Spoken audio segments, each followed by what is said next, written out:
Namaste, and welcome to Sustainable Narratives 2022, supported by the Earth Charitable Foundation. This fireside conversation, the very first of this year's conference, is entitled, What is Democracy? Democracy is seen as a universal good, but we often take for granted that it's simply the election of representatives every few years. Vichaar Manthan, the platform you're on, is a platform for exploring pioneering ideas.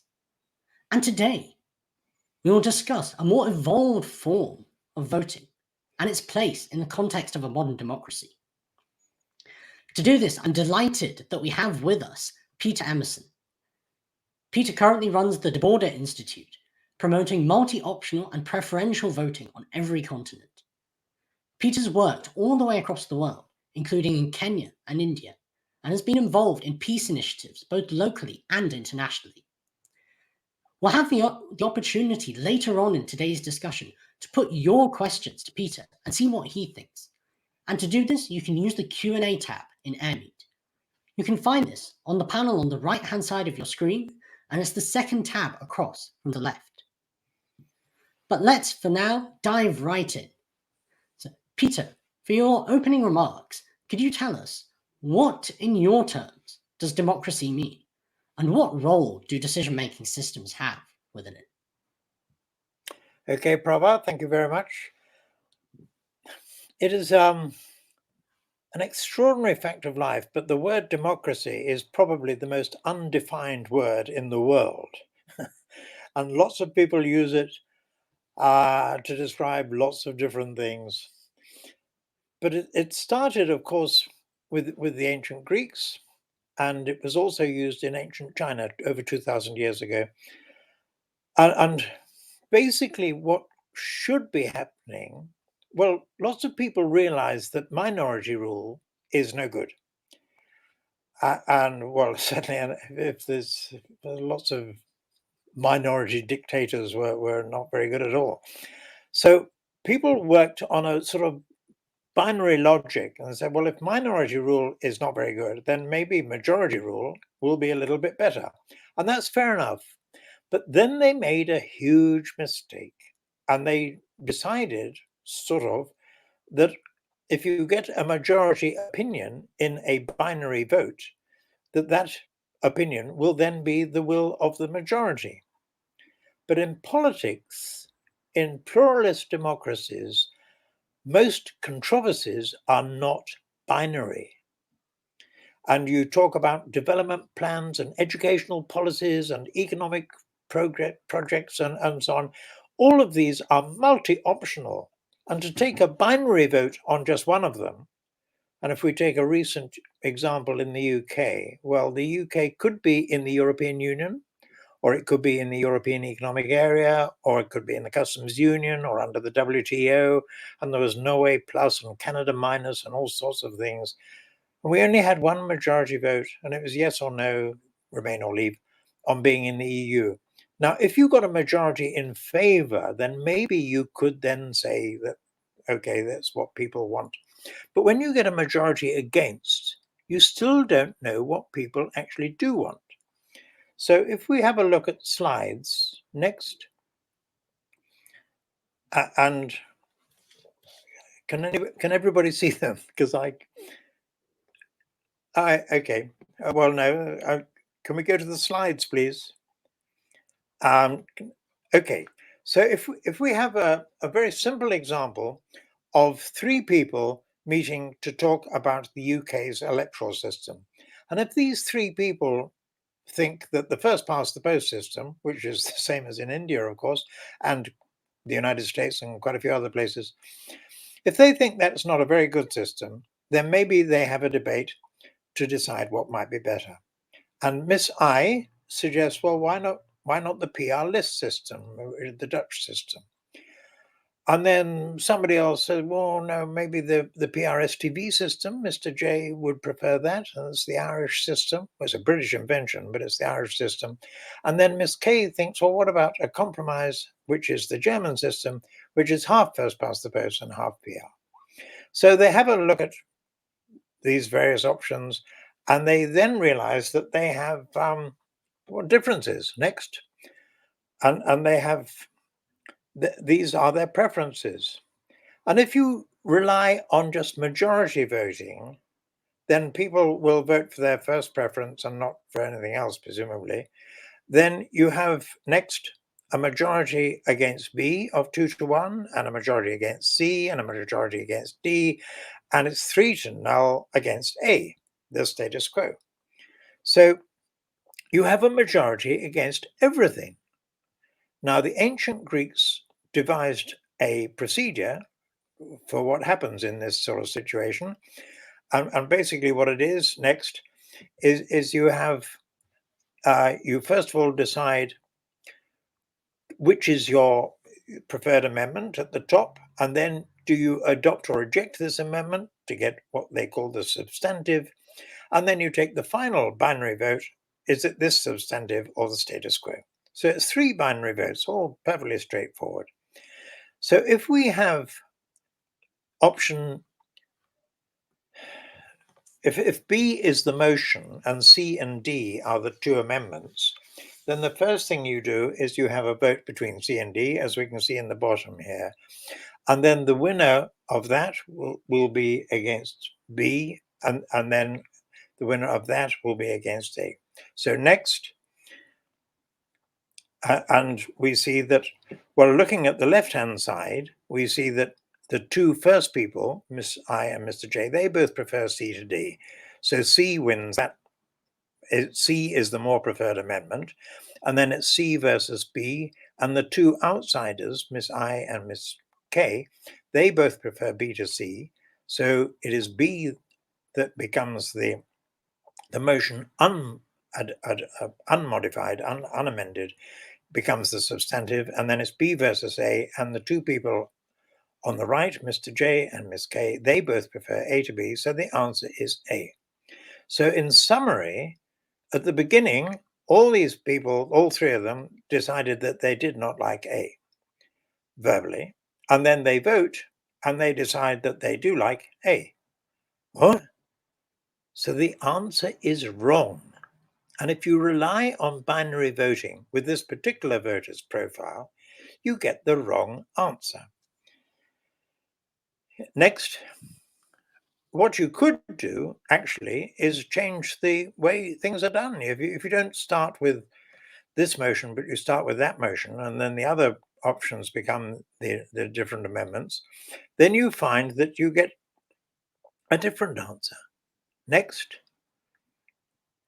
And in fact, you can get anything at all. If you are the chairperson, you can adjust the debate so that you can get the answer that you want. And if it so happens that there is a majority of the participants want something that you as chair don't want, then you as chair, you just introduce other options, option E and F and whatever you like. And you basically split the majority. It's called divide and rule in the old days.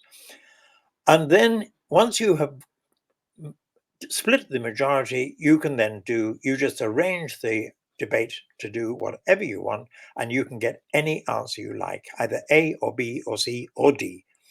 The whole thing is manipulable, and some politicians are manipulative, as we know, and it certainly was the case in Brexit. And it's been the case in quite a few other instances as well. So what should happen in a, what I would argue is a proper democracy, next, is that you have the participants, and then you have the various options. And during the course of the debate, they will say what their preferences are. Now, they can change their preferences. The whole point of a debate is that you can change your mind and change anything at all. So you declare your preferences, but there's no permanent commitment yet. Now, when you have majority voting as the final decision-making process, most people tend to keep their cards close to their chest and they say very little. But in a proper debate, in an open debate, in a consensus debate, you can state your preferences. And as I say, you can change your mind whenever you like. And so what happens when everybody does state their preferences, you can tend to see, well, maybe that particular option is perhaps where the consensus lies. And the consensus, it might be the first preference of very few, but if it's the second preference of pretty well everybody, or at worst the third, then okay, you go along with that. Next. So what would happen it's called the modified border count, is that you have your 4 options or whatever it is, and then you cast your preferences, your first, second, you can vote as many preferences as you like, but if you only vote for one preference and say nothing about the other options, then your favorite gets 1 point and the other options get nothing. And if you cast 2 preferences, then your favorite gets 2 points and your second choice gets 1 point, and so on accordingly. So those who cast all 4 preferences get their favorite 4 points and their second preference 3 points, etc. And the outcome is the option with the highest average preference. And if everybody does state not only their first option, their favorite option, but also their compromise option or options, then it is possible to identify the collective compromise, which is what democracy, they say, is all about. It is the art of compromise. And the modified border count is the science. It was invented a long time ago, 1770. And well, it was invented even earlier than that, but it was developed in 1770 in France. And it was used in the French Academy of Sciences. But there was one guy in France at the time who didn't like this consensus nonsense, as some people call it. And he said, no, let's go back to majority voting. And with majority voting, then the politician can control things, and he or she, it's normally a he, then chooses the option. And this person in France was a gentleman, well, hardly a gentleman. He was a man called Napoleon Bonaparte. And since then, hardly anybody in France knows about Jean-Charles de Borda. Next. But Napoleon, he chose majority voting. He then chose the option, and the option was, shall I be emperor? And he was elected by 99%. And it was supposedly democratic, but it wasn't democratic at all. And if you used the modified border count on this particular example that we've had here, then you see you add up all the points and option D comes out on top with a score of 9. And you can do this in the US Congress, in the United Nations, in the Chinese Congress, anywhere where people are collected together to make a collective decision. Then if the options, as long as you have a plurality of options, you have a number of options. And as I say, if the problem is controversial, there will always be more than 2 options on the table. And then you have your debate and you let people state their preferences during the debate, and they change their minds and so on. But you allow for the plurality of the debate, for the human race. We are a diverse species. We have diverse opinions, and we should enjoy this diversity that we have. And if we do allow this to happen, then we can have the collective will. And the words majority and minority can fade from the political lexicon. And instead of having majority governments and arguing the whole time, we can have collective decision making, and hopefully then no more wars as now in Ukraine and elsewhere. Brilliant. Thank you. Thank you for this, Peter. And thank you for taking the time to actually present this model to us. It's very rich, and I think it opens up a whole series of avenues for discussions. And really, the first question I want to put to you about this is, when it comes to your ranking system, So we've said that it's 4 points if you make 4 preferences for your first preference. If you only vote once, that vote only gets 1 point. So let's say, for example, that I had I was a lobbyist, and I've noticed there's a question in the chat from Kishan Chauhan about lobbying. Let's say I was a lobbyist with some nefarious objectives of mine. And let's say that I wanted to provide incentives for whoever's making the decisions to select all 4 options so that all their first preferences get 4 points. How do you stop this system from sort of being abused in that way? Are there safeguards built within it? Yes, there are. And if you have well, as you know, I live in Belfast. And if you had a multi-option debate on the constitutional position of Northern Ireland, some people would want it to be entirely British, and others would want it to be entirely Irish. And others might say, well, let's have a power sharing, or let's have a Anglo-Celtic federation, or whatever. So you have all these options. If you want to rig it, so if you want to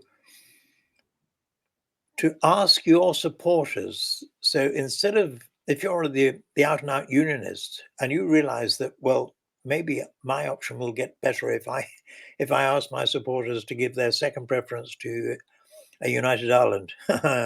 No, that won't happen. It becomes much more subtle. And you're talking about multi-option voting. When you have 4 options, well, if you start with only 2 options, there are only 2 ways of voting, and that's it. If you have 3 options and you're using preference voting, there are 6 ways of doing things. ABC, CAB, BCA, 6. If you have 4, there are 24 different ways, 24 different nuances or policies that can be expressed. And to persuade somebody that your idea is right and that all 23 of the other ones are wrong is much more difficult in a much more sophisticated system as this is. And so it works on that sort of basis. But Peter, you wouldn't in this example. Would you need to necessarily convince everybody that your option is better than the other 23? So if we're taking 4, surely it would just be vote for this option as first preference, and then the rest is don't matter so much. Is that a possibility? Could there be an issue there?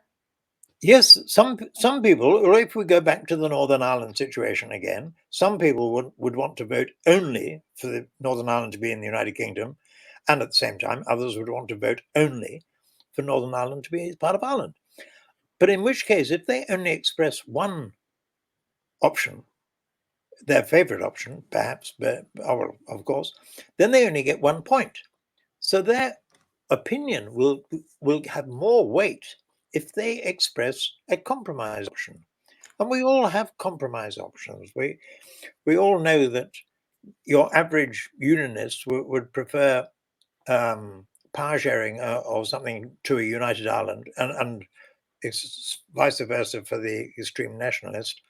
So you have the chance of something in the middle coming out on top. But if it's just a majority vote, as per the Belfast Agreement, are you British or Irish? That is a recipe for division, and we've seen the chaos that it caused in the Balkans and now in Ukraine, and so it goes on. Of course. So maybe taking this a little bit further and sort of taking into account that sort of ranking system as well. So I'm based in Scotland, and a couple of years back, we had the Holyrood legislative elections.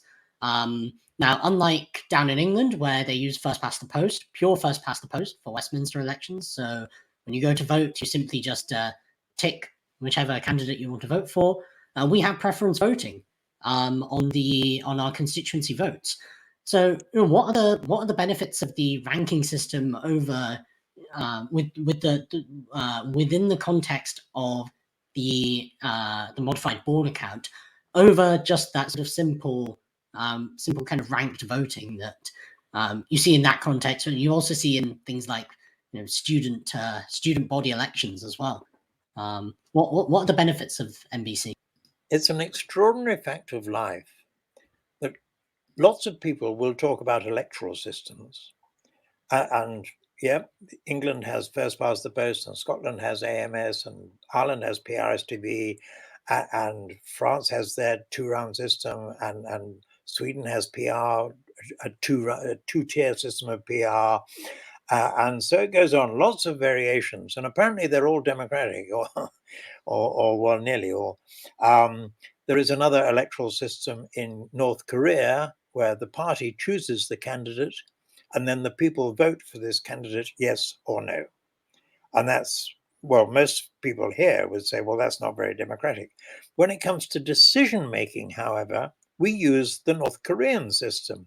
We have Brexit, yes or no. And it's the same in the House of Commons. And Boris Johnson produces his option, and it's yes or no. And this is absolutely pure North Korean stuff. And there is this this sort of blind spot that people will discuss electoral systems, but they will not, very rarely, discuss decision making. Now, some countries have used multi option decision making, like when New Zealand chose their electoral system in 1992 and 3. They used the two-round system and they had 5 options on the referendum. Oh, jolly good. Guam had 6. And not only 6, they had another one which was blank. So anybody or bodies who wanted something else could write it in and then vote for that. And it's brilliant. And everybody understood what was going on. The invalid vote was less than 1%. So it's perfectly possible for people to understand the more sophisticated system. And when you look at Brexit, okay, it was a very simple system, supposedly easily understood. Was it? Did anybody understand the complexities of voting leave and all the arguments that have been uttered since the vote in 6 years ago? To say that it was a simple choice is nonsense, total nonsense. And why we don't discuss decision making more often is odd, to say the least. It really is. So then taking this further, and maybe taking this into a sort of slightly more practical context, there's a couple of things that one might look at, and the first question that springs to mind is that in order for us to use the modified border count, and just by way of concretizing this a little bit, let's imagine that as both of us are, we're in the UK. There would need to be some change in the electoral system, in current electoral rules and current electoral law, in order for something like the modified border count to come in.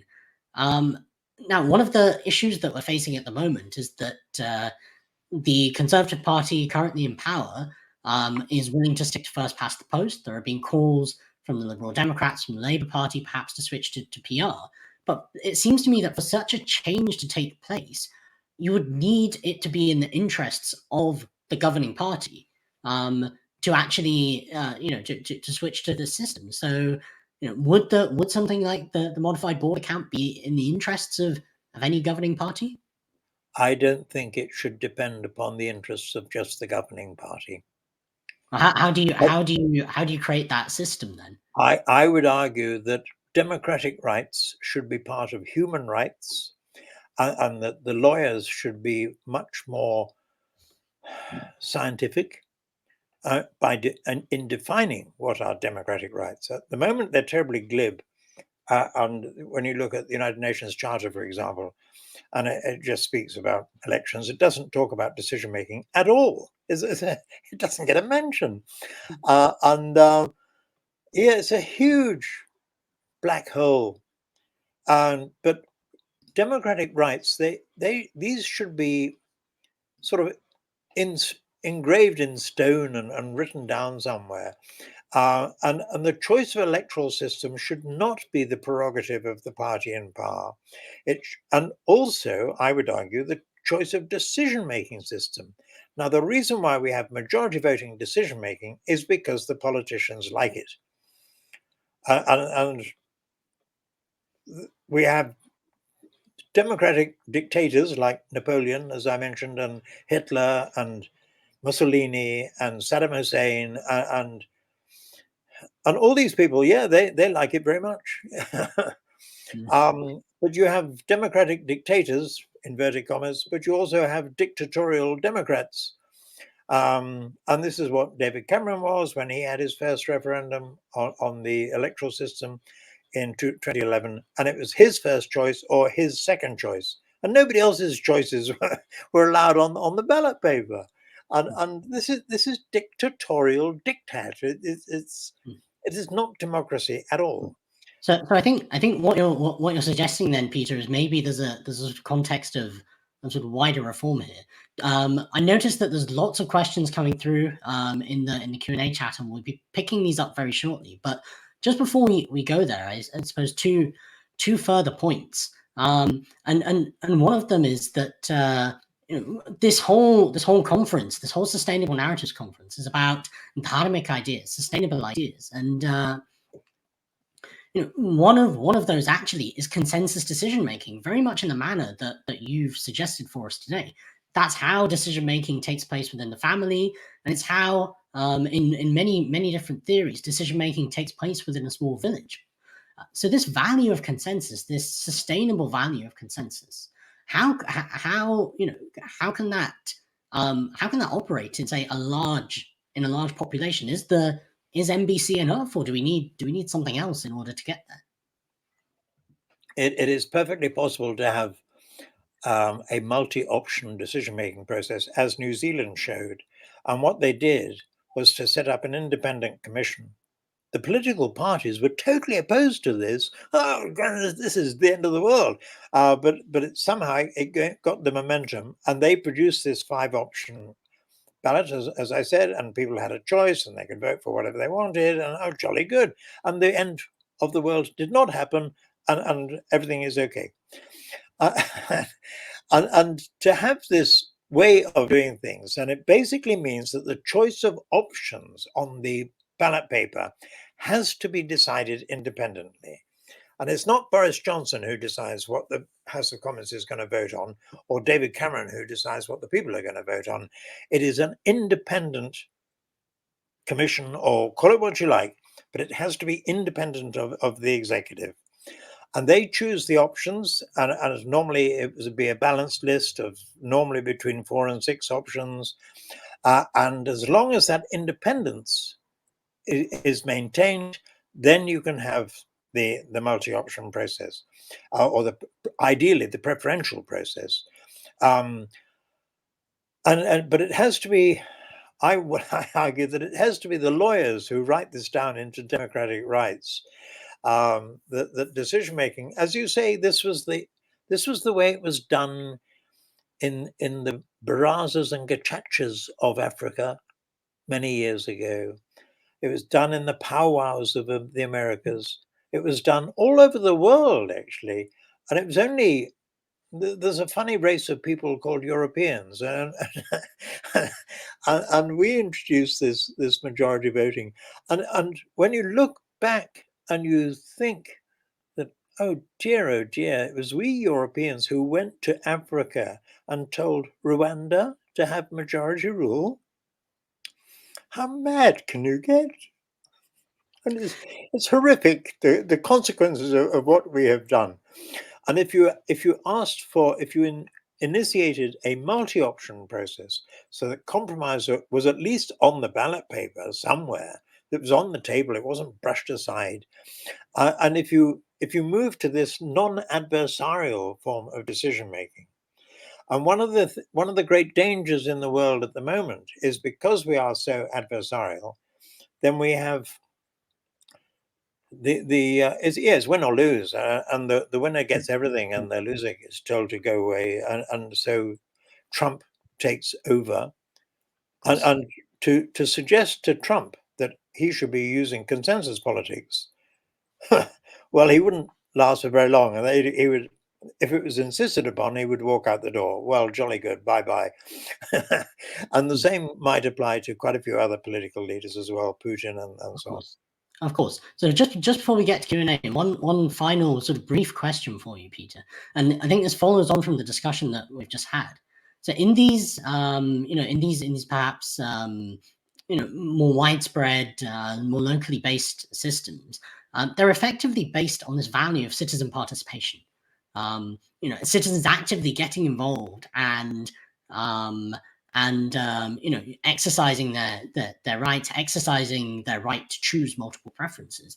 So is it appropriate then to perhaps, as you've done, have this system where your participation is rewarded in some ways, and this also brings in this concept of responsibility, that we talk about within dharma, and really within this conference as a whole. So is it fair to sort of reward citizens based on participation? Is that what NBC does? It does in a way, yes, because it means that if you have an idea, and as long as that idea complies with the United Nations Charter on Human Rights, then that idea is on the table. And so people can feel that they are participating. And then when the independent commission or whatever it is, when they draw up the ballot paper, they might take your option as verbatim, as written, or they might make it a composite with one of something else that is very similar. But again, you feel that you are participating and you are involved. And then when you have the vote and you're voting not only for your first preference, but for also for your compromise options. So you are recognizing the validity of other options, and other people are recognizing the validity of yours. And the whole thing is so much more inclusive and so much more polite. Mm. And then when you come to the answer, well, when you have a binary question, you normally find that most people regard the two options as being mutually exclusive, even when they are not. Like the question in Northern Ireland is, are you Protestant or Catholic? Well, they're both Christian. The question in the Cold War was, are you communist or capitalist? Well, those were two creeds based on greed, based on the exploitation of nature. They had an awful lot in common. And when you move to a 4 or 5 multi-option scenario, it is highly unlikely that all 5 options will be all totally mutually exclusive of all the other options.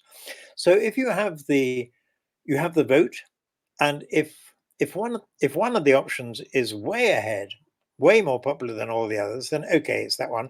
But if you get 2 options that are very close, neck and neck, as it were, in a horse race term, then you would ask the independent commission to produce a composite, taking the leading option, and then any mutually compatible aspects of the second option could be combined with the first.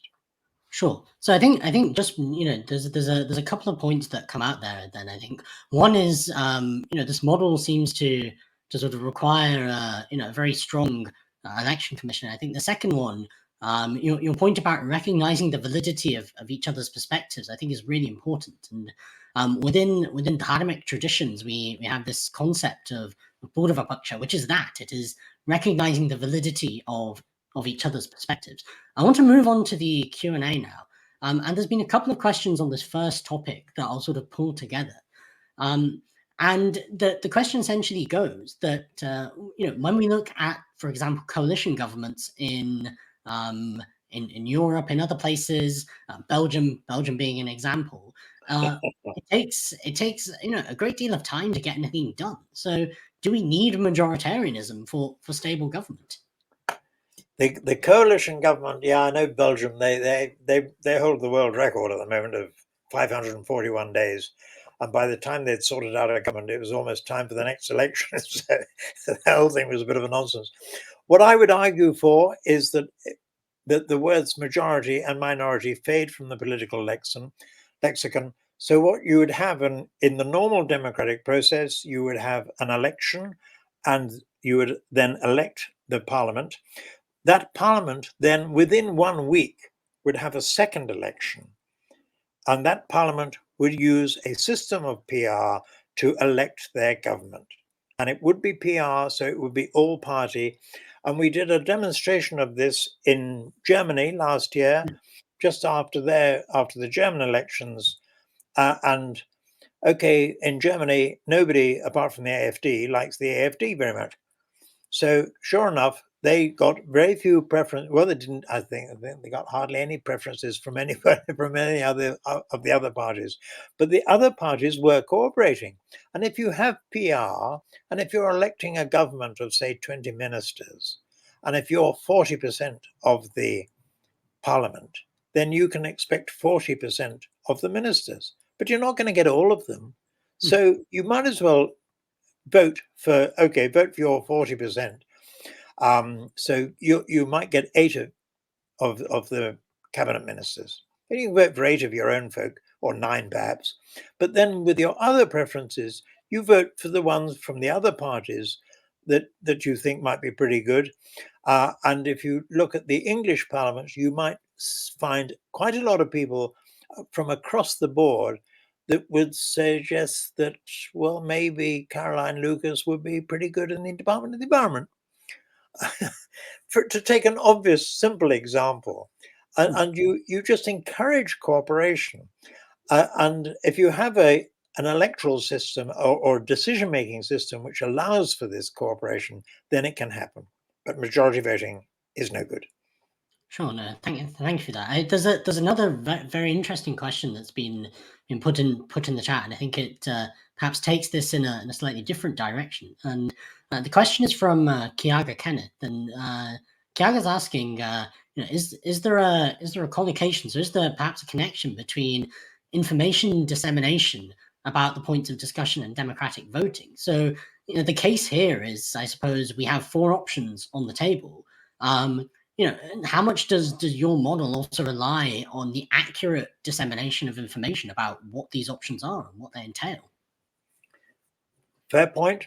And if we go back to New Zealand, in 1992, they set up their independent commission. In 1991, there were probably very few people who knew what AMS is. But they had this independent commission, and then it was taking submissions from all across society, and they were having press conferences and reports, and the whole idea of a multi-option debate is that it is educational. And by the time the vote came, then lots of people did know what AMS was, and PRS-TV, and all the other. They had 5, as I say, and they knew what the 5 systems were. And as long as you have that process, then people will understand what is going on. But it does. The process itself is educational. So I suppose that the New Zealand case that you've put forward here is, a good example of education, enabling citizens to take responsibility. But that was also, as you mentioned, 1992. Is that possible in the age of social media, where you have 20 different versions of the truth flying around? It's even more possible now. Yeah, there's if you did have an independent commission or citizens assembly or any of these other methodologies by which you can come to a collective decision. And it's interesting to note that when Ireland, in its most recent citizens assembly, they actually recommended that future referendums should be multi-optional, which would be, if it actually is adopted, it would be a huge step forward. And if the subject matter, like Northern Ireland's constitutional status, if it is controversial, then for heaven's sake, have a multi-option process and allow for the existence of compromise, even if nobody votes for it. With social media, you will get lots of people saying lots of different things, but as long as the process is controlled by the independent commission, and they are running their website and they're expressing their views, and they will be able to comment on social media about some of the inevitable nonsense that you will get, but also about the collective wisdoms that you might find. And it could make the educational process very effective indeed. I think we have a positive take on social media there, and thank you to all our audience members for sending your questions in. Time really has flown, and we're unfortunately coming to the end of what has been a fascinating discussion. And just to wrap up, Peter, could you just in 2 or 3 minutes sort of summarize for us? Are you optimistic about the future of democracy, and why? I am, because I think we now have the computers and modern technology. In the old days, to have a multi-option vote when you only have two hands and you only have 10 fingers becomes very difficult, especially when you have four options. And as I say, there are 24 different ways of casting your preferences. Or with five options, it's 120. And with six, it's 720. And oh dear, oh dear. But with computers, then and everybody has a mobile phone these days, and certainly all your members of parliaments and so on. So you have a debate, and then you come to the vote, and then you say, right, chaps, we have five options on the table, and can you please now express your preferences? And people just clicked 2, 3, 4, 5, 1, and everybody waits then for a nanosecond or two, and then out comes the answer. That's brilliant. And I've used this in China, of all places, with students there, and they were all able to download my software, no problem at all. And it's a whole thing becomes so much more inclusive and effective, and democracy could become quite exciting, actually. No, brilliant, and thank you, Peter, for that. And it's been a real pleasure to have this discussion with you today, and really to explore what the sort of democracy of the future in this sense could be like. What we've heard today, to sum up, is that there exists a form of democracy beyond simple majoritarianism. In fact, we should be looking for consensus. A consensus that brings the whole society together, takes opinions from all sides on how that society should be governed, and through methods like preferential voting, through the educativeness of that process, it also develops a sense of responsibility in citizens. It allows us to actually take some responsibility for how our society is running through the simple act of voting. It allows us to become more informed. So perhaps this is what our democracy looks like, beyond simply rocking up at your polling station once every 5 years to cast your vote and tick one box on a page. I'd like to thank all of our audience today for joining this fireside conversation. And once again, thank you to Peter for coming onto our platform, sharing your ideas and your model and discussing this with us today. For those in the audience, if you'd like to find out more about Vichaar Manthan, which includes our podcast and our online book clubs, you'll find a booth in the booths section of our meet, and you can go there and talk to one of our team members, find out a bit more. Our next conversations, starting in 30 minutes, will be a panel discussion on governing emerging technology. Perhaps we'll continue some of the discussions on social media we've started just now. And in parallel to this, we'll be having a fireside conversation entitled Seeing the Literature and the Scripture. We also mentioned China, and tomorrow we have a discussion on Chinese authoritarianism and whether China is an unsustainable state. But until then, until all of those conversations, and we still have more opportunities for discussion. We have a networking area, and perhaps you'll be able to find Peter there afterwards, and we can continue discussing some of the topics that we've mentioned today. But until our next discussions, thank you all for joining. See you shortly, and namaste. Namaste.